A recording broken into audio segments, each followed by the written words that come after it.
Well, hello and welcome to Uncorking a Story. I'm your host, Mike Carlin, and today I'm very excited to introduce you to Marilyn Simon Rothstein.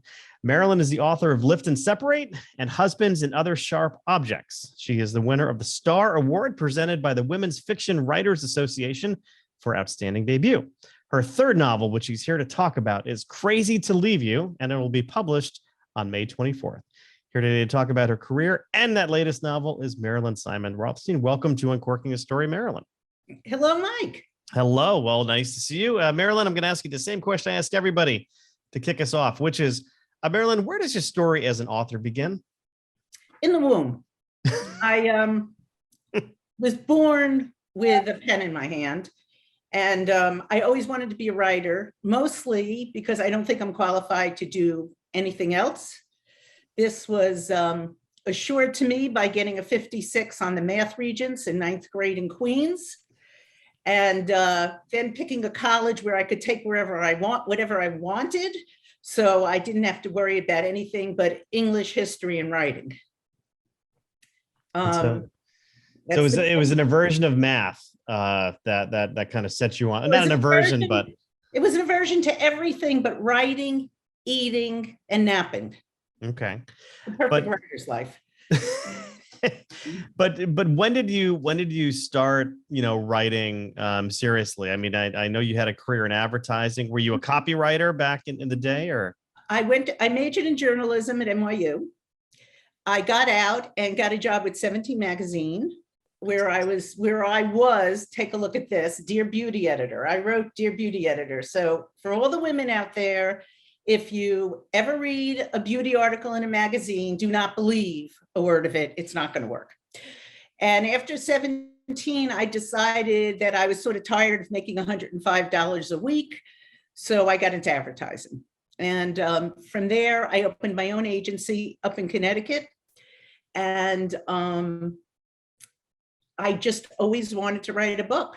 And so I wrote as I owned the advertising agency. But then I just reached a point in my life where I realized that I wanted to publish a book. It wasn't even about writing a book at this point. And so I started working on a manuscript I had, which was the original Lift and Separate.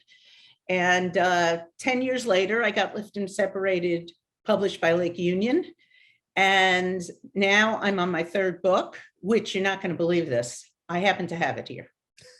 Oh my goodness. Crazy to Leave You. I'm shocked. 24th on Amazon. Anyway, so that's it. And I have since produced a daughter who's a playwright and a television writer, and another daughter who's going to be a novelist. So it really runs in the family. Right. Now, have you prepared them for the less than lucrative world of novel writing?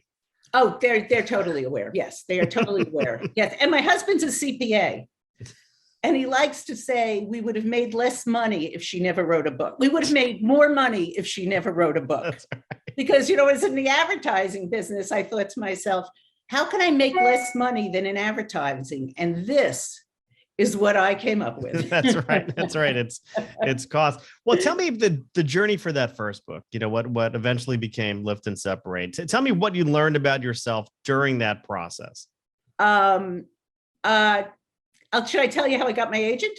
Oh, sure. That's okay. This is a great story. So I finished Lift and Separate, and I start sending it out, and I'm getting people asking for the whole manuscript, but then after they ask for the whole manuscript, that's as far as we get.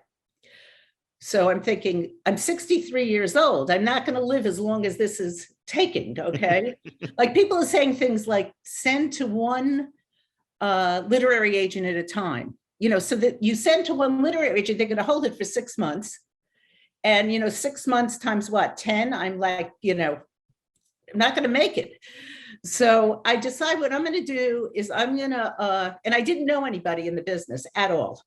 So I decided what I'm going to do is I'm going to go to the library and find the 5 agents who to me seem like most likely. I'm going to Xerox the manuscript, which is a big no-no. I mean, nobody wants to see it. They'd rather die than have you arrive at their door. and I'm going to go deliver it. So the day comes and I'm going to go deliver it, and I sort of lose my nerve. And my husband's going down to the village where 5 of them are located. And I say, would you mind dropping, my manuscript off? And he really isn't a sharp object like the name of my book. So he agrees to go. He goes downtown. I'm like walking around like a turtle nervous wreck, waiting for him to come back. He comes back and he says, it doesn't look good, doesn't look good, doesn't look good. And I'm like, this is a guy whose glass is his glass is overflowing and I don't have a glass. Okay. And now he's telling me this is not happening. So this is bad. I said to him, what are you talking? How can you say that? All you did was bring it to the door. He said, well, there's one you're definitely not hearing from. And I said, what are you talking about? He goes, yeah, he died last week. Oh, no. So I have one manuscript left, and I look at it, and it's to an agent in Montclair, New Jersey. And I'm thinking to myself, I'm not driving to Montclair, New Jersey. She's probably dead too. So I mail it, and we go on a trip to Scotland. I get to Scotland, and I get a email. She wants to represent the book. No kidding. And then, that's just it from a slush pile. Unbelievable, because it just rarely happens that way, right? I mean, it's you're querying, you're getting rejection letters. You go so far as to send a manuscript that hasn't even been requested. Yeah, that's great. It's just you must have seen something in there that the money. The chocolate from Godiva. I don't know. She's wonderful. I was very lucky, and from that, I got a 2-book deal with Lake Union, which is the book club fiction division of Amazon Publishing. And now this is my 3rd book with them. Yeah. It's been fabulous. How did your writing process change, if at all, over the course of these 3 books? I think I wrote very tight at the beginning, because I thought like every word, I didn't have the concept that anyone was going to change any of this. In my mind, it was like, I was going to write a book, and then someone was going to take it, turn the semicolons into ands, and publish it. And then I come to find out that this is not anything like what it is, and that I am going to spend a lot of time reworking this book. So now that I know this on the 3rd book, for example, in the 1st book, I spent an inordinate amount of time perfecting my first sentence, because, the first sentence is it, right? The first sentence of all 3 books is not what I started out with. All 3 wound up being picked from someplace in the middle of the book. So I have a different approach in terms of, I write it like it's a puzzle. I write what I feel like writing at the moment, and at the end, I put it all together. I don't write in order at all. Yeah, that's definitely a gift, being able to write non-linearly. I was talking to somebody yesterday who was a big, Hollywood guy, script writer, lots of TV and movie credits to his name, just did his first novel. And I was asking him, I said, hey, how do you approach writing? And he, and I'm very much like this too. He can't write the next chapter without having going back to the previous one and perfecting it and kind of writing in order. And we were coming to the conclusion that, man, it really is a superpower to be able to write non-linearly, because but it seems like you've been able to crack that nut.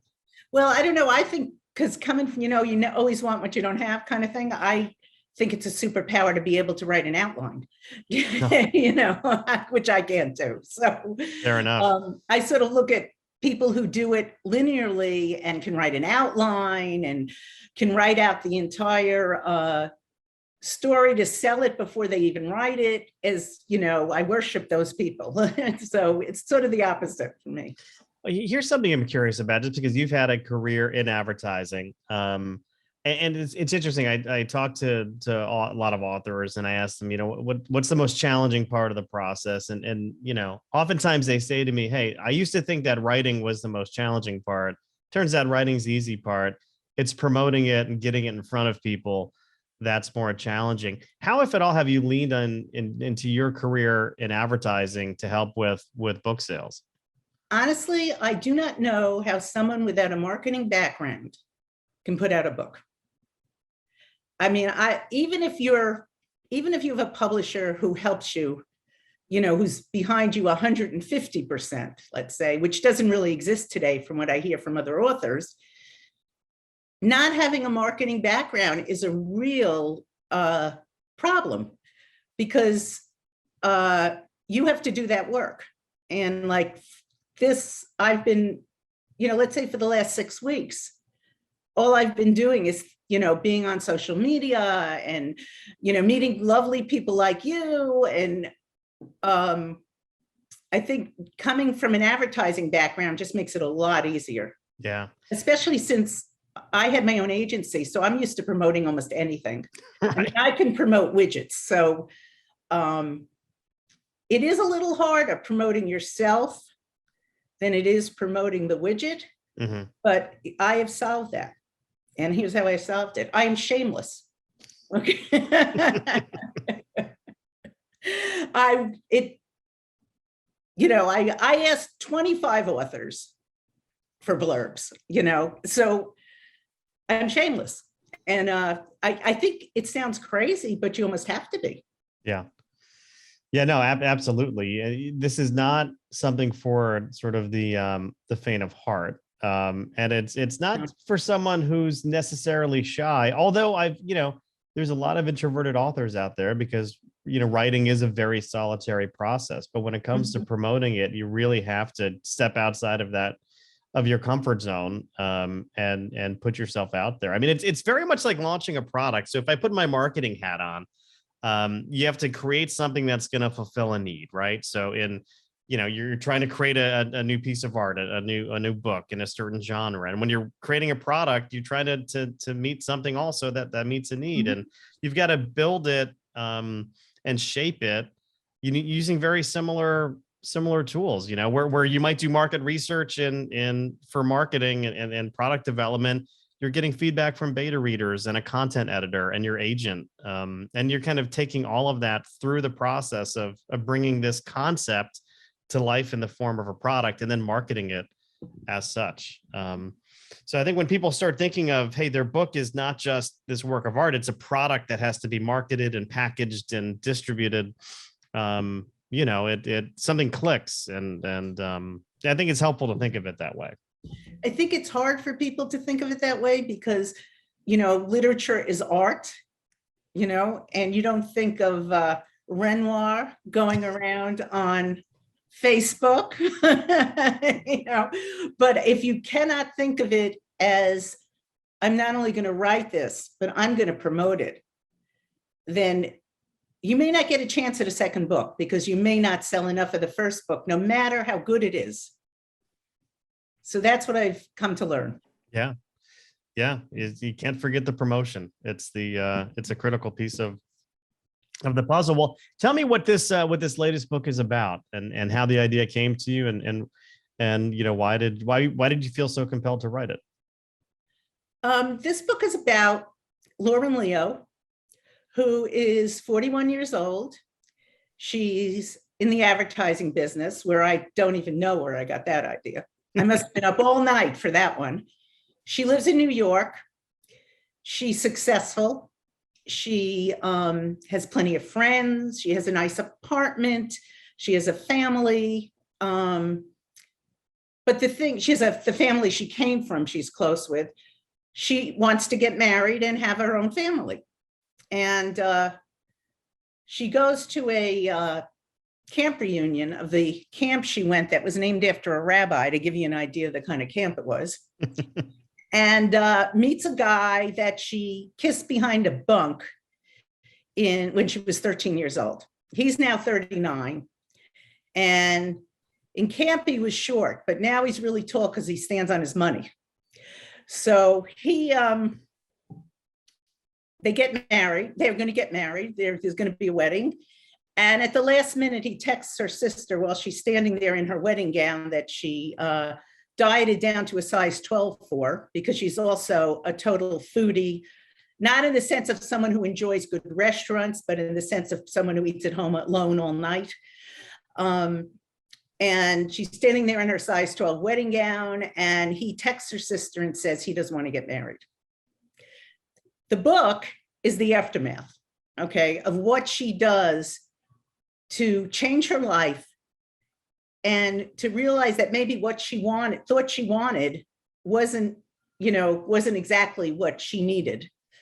And she goes on from there, and she's got a very dysfunctional Jewish family. Not as dysfunctional as my own, but getting up there. And she's got weight issues. She's got a mother who's very thin and likes to make comments like when she asks her mother what to do now that this has happened to her. Her mother says, freeze your eggs and stay on the diet. So she starts eating, which anyone whose mother would say freeze your eggs and stay on the diet is going directly to the M&Ms. That's right. You're hitting the Haagen-Dazs. I mean, it's like just rip that bag. So she does that, and along the way, she meets a guy who is driving her for the ad agency because she has a car accident because she gets stoned on donuts and cracks up her car. Oh no! So it's a comedy. So I love to take situations that are dire to someone, in the sense of my first two books are about a woman whose husband is the bra czar, and he leaves her after 33 years of marriage and 3 grown children, and she's given up her career, and now he's walking out the door with a 32 triple D, who's 22 years old, younger than her children. So she has to throw away all of her bras, which all came from his company, and then figure out what to do. My second book is about a woman who is planning her divorce of her husband, just as her daughter announces she's getting married. So she has to plan a wedding while planning a divorce, and the daughter is marrying the husband's lawyer. So I love to take a situation where somebody's like at wit's end, but now we're really going to have a good time. Yeah. Okay. I just hear you talking, and I have visions of like Jonathan Tropper in my head. I don't know if you're familiar with his work, but yeah. I hope it's Jonathan Tropper. Maybe it's just Hemingway. I don't know. Oh, there you go. But no, yeah, this notion of being kind of left at the altar, but then realizing that everything happens for a reason, and maybe that wasn't the life that she should have had anyway. That's certainly, it kind of resonates. I'm sure that resonates with many people. Well, it's like, I think for a lot of people, what you consider the worst moment of your life sometimes winds up being the best thing that ever happened to you. And that's where this girl is. Yeah. In the end, she realizes that she's turned her life around, and everything comes out better because and maybe the choice she was trying to make wouldn't have worked out anyway, which, considering that this guy just wants to leave her at the altar, I mean, how long would they have been married? Yeah. It's like dodging a bullet, right? Dodging a bullet. Yeah. But also love that you deal with it through comedy, because I think comedy is it's such a powerful art form, and certainly much maligned. As somebody who does stand-up comedy, you're people who write comedy, not necessarily the top of the entertainment heap, but comedy has the power to heal us. And I'm just curious how healing, was comedy part of her healing process in the story, or how did it really work to her advantage? Well, she has a sense of humor about everything. So she's able to see the things that happen in terms of, her sense of humor about it. And like her sister shows up, doesn't come to the wedding, shows up after the wedding, plants herself on her couch. Her sister is a soap opera star who's been killed 3 times in the soap opera, but actually gets off the soap opera because she herself gains all this weight and they don't want her to be on the show anymore. And she just can't move her sister off this couch. And she actually thinks if the couch went on fire, her sister would sit there and ask for another diet soda. So she has a sense of humor about this, though, like in just thinking about, should I hand her the diet soda, and what should I really do with this diet soda at this point? Where does it belong? Makes you laugh. And that's her trick, her trick to keep you so that you really like her. Yeah. Did you always know you were funny? I mean, was this something that My people told you growing up? children don't think I'm funny. No, I'm kidding. When I was growing up, children were seen and not heard. Okay, like you did not have an opinion. If you had an opinion, you expressed it, your night was over. So I found out at an early age, though, in my family, if I was funny, then it was okay, to say what I was thinking. And so it started like that. And then everybody in my family has a sense of humor. My sister will call me every morning and we'll talk for about 20 minutes. And then she'll end the conversation by saying, is there anyone we left out? So this is what I come from. I enjoy nothing better than sitting around a kitchen table, talking about my favorite subject, other people. In fact, when my husband invited me to his family for Thanksgiving, I was like 21 years old, and I got there and they were discussing the war in Vietnam. And I had never been anywhere where people actually discussed politics, because all we ever discussed was what was going on in the neighborhood. So I think I've used all of that, in my humor, which is why I write, contemporary fiction about the lives of families, because that's what has always interested me. Yeah. Yeah. I learned at an early age that humor was a way of getting attention Well, there you go, right? from somebody. Right. So, in our family, there was 4 kids. I have a twin brother who was very, very needy for a number of reasons. You say that on the air? Can you hear you saying that? Oh yeah, absolutely. Yeah. It's he knows he's needy. To this day, he's the neediest of the 4 of us. And then older brother, older sister. And, with such an age difference that, it's Greg and Mia. And then 9 years later, it's the twins. Mm-hmm. So I learned that I had to be funny in order to get anyone's attention. And I just kind of embraced it. Right. And you hear a lot of comedians say that. Oh, yeah. Yeah. Yeah. Well, that and the fact that many comedians are just completely mentally unstable, which I could probably identify with to some extent. I have no problem with that. When I started speaking about my books is like the first time I ever got up in front of an audience, because, I was in the advertising business, and, I did some community stuff where I might have been on a stage, but more like introducing people. And everywhere I would go, people would go, you should be a stand-up comedian. And I would say, I don't like to stand up.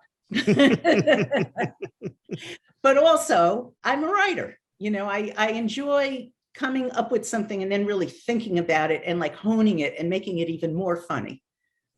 Yeah, well, that's Jerry Seinfeld's gift. I mean, he will hone in on a joke, 30 times in a club before it makes it to whatever theater show he's doing. So there's that art of writing while talking, which I think is another superpower, perhaps.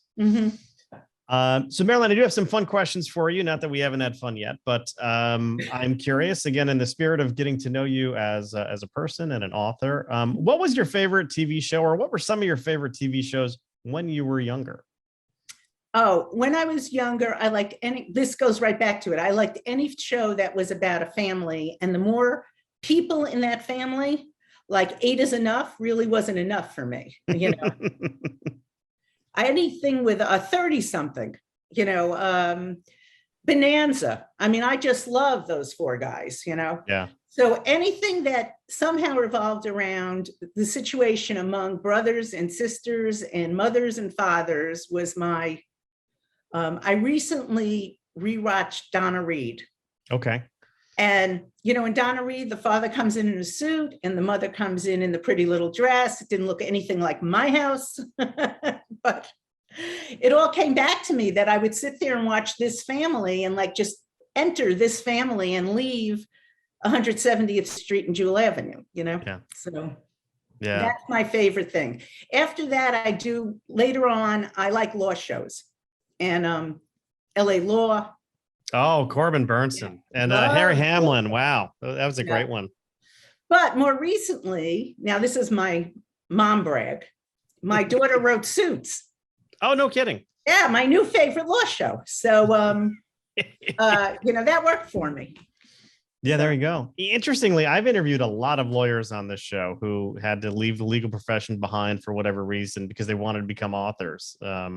So there is definitely some overlap there between between the law and writing, especially writing fiction. I think 1 out of 2 writers, especially if it's a woman, was a lawyer. Interesting. Every time I meet someone, they went to Harvard Law School. Right. And they never go to some crappy law school. Well, no, because they'll tell you within 2 minutes of meeting you, regardless of the context of conversation, that they went to Harvard. They have to fit that in. It's part of the bylaws. Yes. Yeah, that's exactly it. So, but it's amazing how so many of them, unless they're all lying, went to Ivy League law schools and then decided to write books and compete with poor little people like me who went to little old NYU. So I don't know. So we covered TV shows. What about musical artists? Who do you like? What do you listen to? If we were to go into any playlists you might have, or looking at your album collection, who would we find in there? I do not have an album collection. I like music. Mostly I listen to music in the car. I'm not someone who listens at home. I like all the people I grew up with, I was in college with. I still like James Taylor. I still like Bob Dylan. As far as the current people, I couldn't tell you anything. I know who Lady Gaga is. Well, there you go. I aspire to be her. Very talented. Yeah. Even when she wears a meat dress. Very talented. I love Bob Dylan. Just as a lyricist. Who's better? Who's a better lyricist than Bob Dylan? I can't think of any. Yeah, you listen to the words and you're just, and then his voice. But I still listen to all the people I listened to in college. And I went into college. You've Got a Friend was the #1 hit. Oh, I love James People Taylor. would play it out the window of the dormitory. Yeah. Rocking out hard to JT. Mm-hmm. Yeah, definitely. Going to Tanglewood to watch him. Oh, very cool. Very cool. How about this in terms of writing? How do you feel when you're looking at a sort of a blank piece of paper or a blank computer screen? Your intent is to write something. What does the blank page do for you? Makes me go to the refrigerator. Okay. Get a Diet Coke or? No, I wish, I wish I only got a Diet Coke. Looking at a blank page, I need some butter crunch from Friendly's is what I really need. But I get anxiety, because I think writers, you're only as good as the last sentence.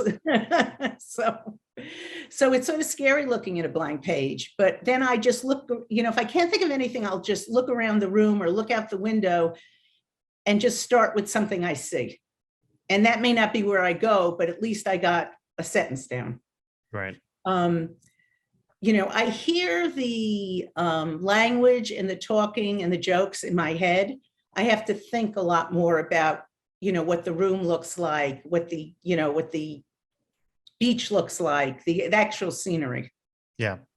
Maybe the dialogue's easier than sort of everything that kind of is around it. Yeah, no, I can relate to that. And you mentioned Friendly's butter crunch. Is Friendly's still around? I can't remember the last time I saw Friendly's. Oh my God, there's like 3 left where I live. Right down the road, there's one. There's maybe 3 left in Connecticut. Yeah, and they all have the menu from 105 years ago, and the waiters are older than the menu. So. And not always friendly. No. They just want to get it on the table. What lessons about writing, specifically writing fiction, do you feel like you had to learn the hard way? I think when I started, I thought what you were talking about before, like every sentence had to be perfect before I could go to the next sentence. I was a great rewrite before I had a story down.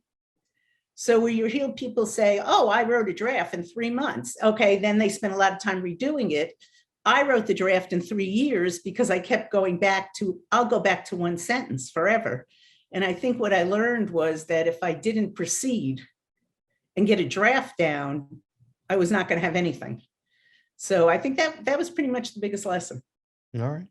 And then if you had to give some advice to an aspiring author, what's some of the best advice you would give to somebody? Maybe it's your daughter who came up to you and said, hey, Mom, I want to be a novelist. What would you tell them? Right. Because you meet people all the time who say to you, oh, you wrote a book? I always wanted to write a book. This is never somebody who actually sat down and wrote a sentence. I mean, it's like a dead giveaway. As soon as they say, I always wanted to write a book. And then the other thing that really worked for me is I've been in writers' workshops and gone to writers' seminars, even when I was in the ad agency. Okay, I got a master's degree in liberal studies from Wesleyan, but it was basically, I used it to write my first book. Okay, I've been in a workshop for over 12 years. I like the idea of being, you got to have your 7 pages every week, you know, and somebody's got to hear it. And especially with comedy, how do you know if you think it's funny, whether it's funny? It's like Jerry Seinfeld. He goes in and he tries it out, and the workshop is a chance to try it out. Yeah, it's so important because, you know, writing is very solitary, but bringing it to other people and workshopping it is very important, especially with comedy. You want to hear and see the response, just to get a sense of, you know, does this work? And it's subjective. People are laughing or they're not laughing. Yes.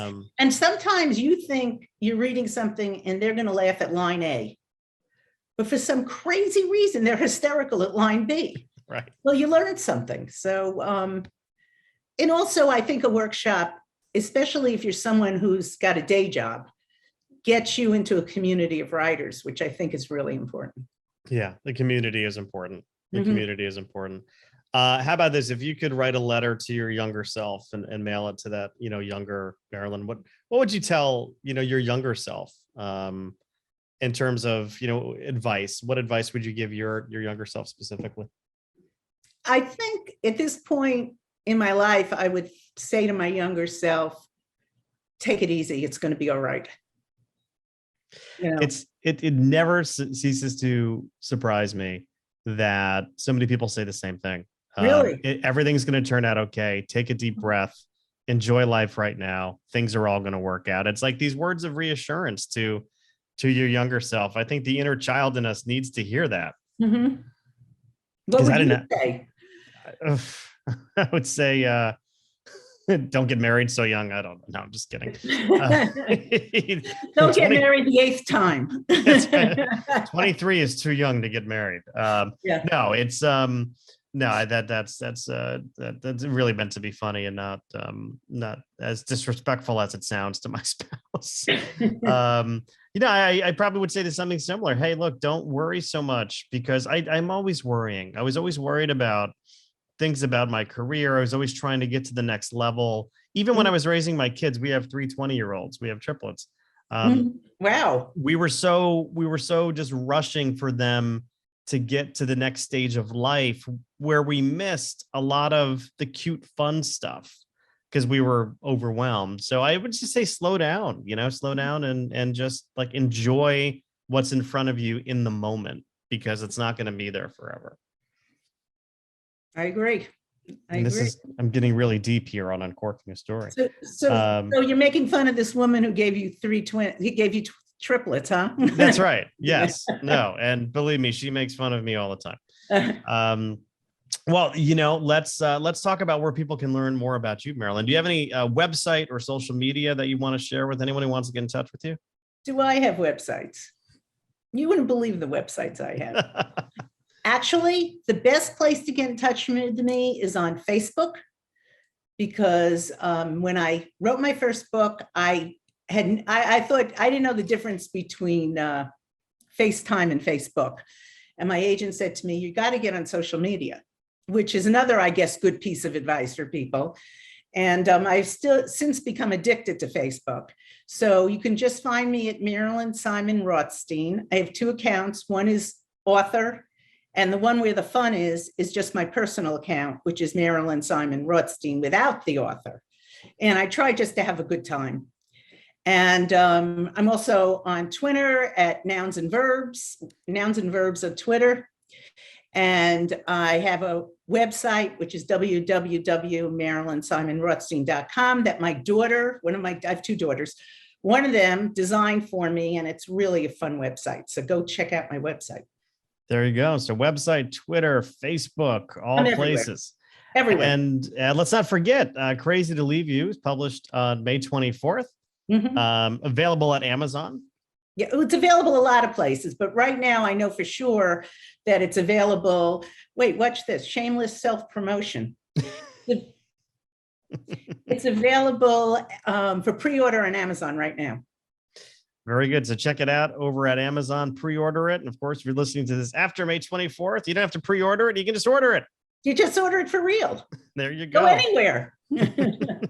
Marilyn, thank you so much for chatting with me today. Oh, thank you, Mike. It was really fun.